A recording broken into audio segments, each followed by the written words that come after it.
Hi everyone, I'm Kendra, and this summer we are getting kids outside.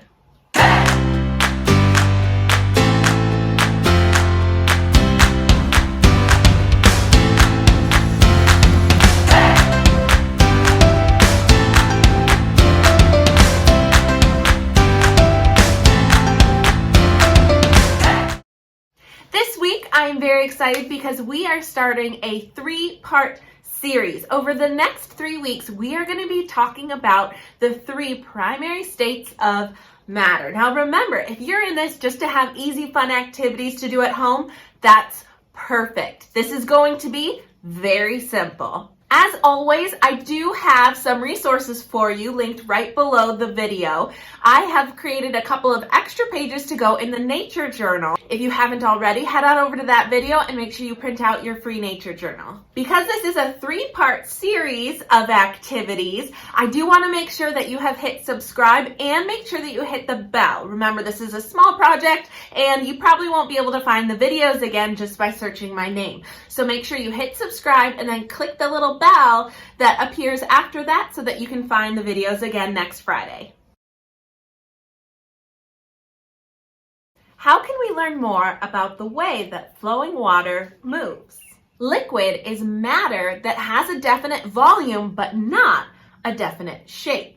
It's always moving and flowing to match its surroundings. So this week, we are going to take a look and observe water outside. I personally loved doing this activity on a rainy day. We got soaking wet, but the boys loved it.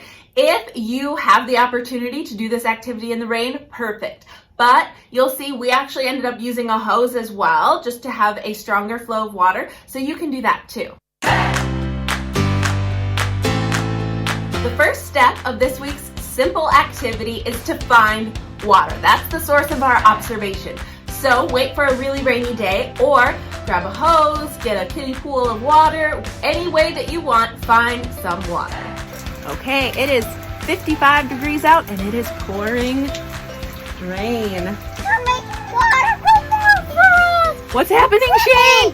Run from the water. Is the water flowing everywhere? Yes. Seth, Yes, Kathy, run from the water. is it sunny today? What's happening? It's raining. It's raining. Kathy, Okay. now the water's gonna It's really coming save down. you. We're gonna do a little science experiment. Step 2 is to pick your location. Where do you want to do this little experiment? You might want to find an area that has a slope, a different area that's a little bit more flat, because we're just going to be using the ground itself as our surface.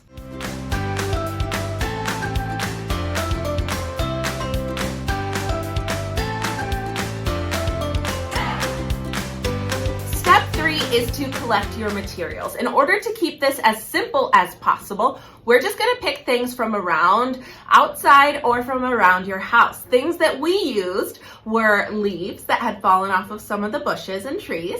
We also got some rubber ducks from our bath toys, and we then decided to get some flour from the kitchen. But you can try different things as well. In fact, comment below, let me know what you use and how it works.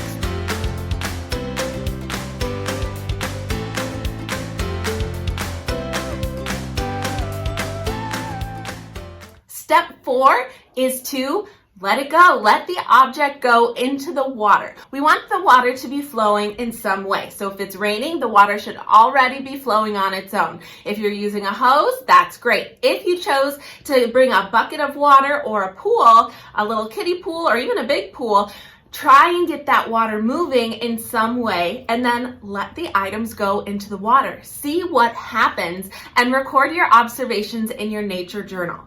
How do the items move? Do they move at all? Does the weight and size of the items that you picked make a difference in how the items move?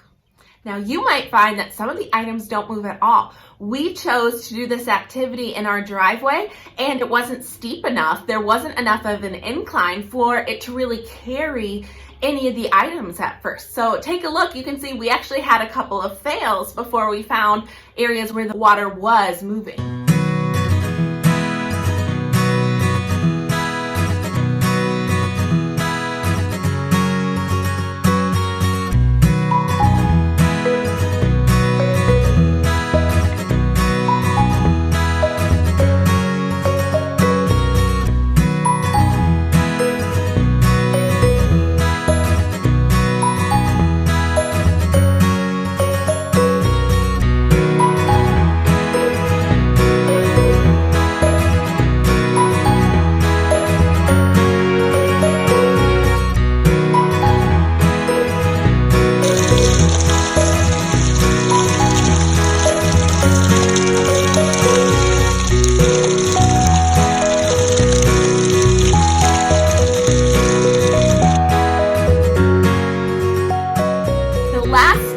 to summarize your findings. You can just have a conversation as a family or pull out your nature journal and record what you notice about how the water moves. All right, so we just did the water flow experiment and we had some fails. So the ducks didn't work at all.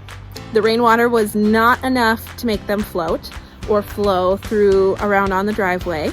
The leaves did work a little bit, but the best material to use by far was the flour. And it's important just to sprinkle it on, because if you do one big kerplop, then, I mean, it still works, but it's a little harder to see.